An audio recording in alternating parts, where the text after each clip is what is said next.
Bonjour à tous, bienvenue sur Actu.Guyane. Aujourd'hui, nous sommes en compagnie de Davy Riemann qui se présente pour la deuxième fois consécutive aux élections législatives. Monsieur Davy Riemann, bonsoir.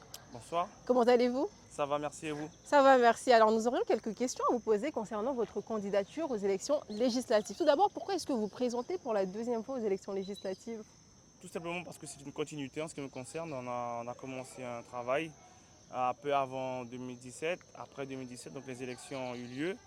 Il y a eu un vainqueur au moment des urnes. Donc après les 5 années passées sous le gouvernement Macron, ma candidature, à notre sens, s'imposait dans la mesure où c'est une candidature de rupture par rapport à ce que propose Emmanuel Macron et son gouvernement.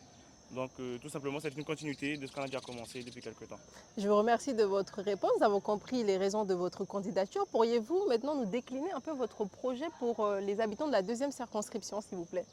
Alors, un projet, oui, oui et non, parce qu'on sait bien qu'un député, il est surtout là pour voter les lois, faire voter les amendements, bon, contrôler l'action du gouvernement, mettre en place des commissions parlementaires sur différents sujets. Après, la priorité que nous on met en place, c'est de dire faire passer des amendements très rapidement au niveau de certaines lois qui posent problème, telles que la loi littorale, la loi climat résilience, il y a l'ODEOM, il y a plusieurs lois comme ça, la loi Notré au niveau des collectivités territoriales qui posent un souci à nos élus, à nos sociopros, à nos syndicats, à un peu de tout, qui posent des problèmes de fonctionnement au quotidien. Donc nous, on a à cœur de faire passer des amendements pour leur permettre de faire un peu plus, d'aller plus loin aussi dans ce qu'ils peuvent faire à l'heure actuelle. Et surtout, après, derrière, c'est l'évolution statutaire.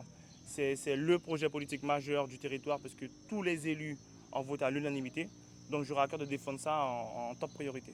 D'accord, nous avons compris vos différentes priorités pour les habitants de la deuxième circonscription et par quels moyens vous allez utiliser justement pour mettre en œuvre ces différentes priorités. Alors, en matière de stratégie, on a défini de mettre en place une veille parlementaire. Donc tous les textes qui arriveront au niveau du Parlement, nous veillerons lesquels sont les plus intéressants afin de glisser les amendements.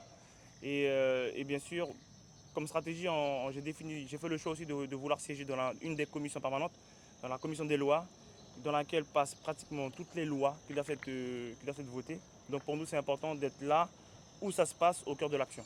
Bah, écoutez, Monsieur Deviriman, nous vous remercions d'avoir répondu à l'ensemble de nos questions. Quant à nous, on se retrouve très prochainement pour de nouvelles vidéos avec d'autres candidats. Je vous remercie. Au revoir. Merci à vous, au revoir. Au revoir.